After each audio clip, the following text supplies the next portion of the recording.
YCP హయాంలో మాచర్లను చంబల్లోయగా మార్చుకుని గూండాగిరి చేసిన అప్పటి ఎమ్మెల్యే పిన్నెల్లి రామకృష్ణారెడ్డి అనుచరుడు తురకా కిషోర్ను వరుస కేసులు వెంటాడుతున్నాయి.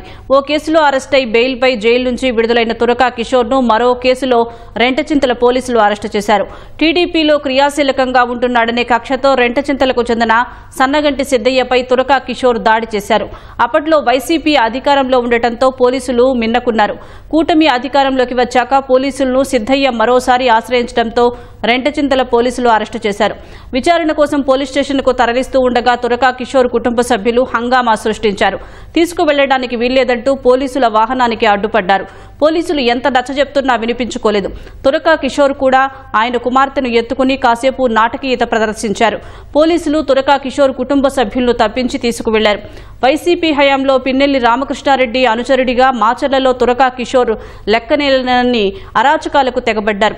స్థానిక సంస్థల ఎన్నికల సందర్భంగా మాచర్ల వెళ్లిన టీడీపీ నేతలు బోండా ఉమా, బుద్దా వెంకన్న కారుపై సెంట్రింగ్ రాడ్డుతో హత్యాయత్నం చేశారు.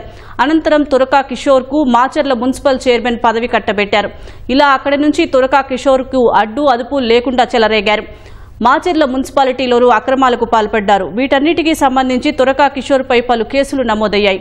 ఈ కేసులన్నింటిలోనూ బెయిళ్లు మంజూరవడంతో గుంటూరు జిల్లా జైలు నుంచి విడుదలయ్యారు.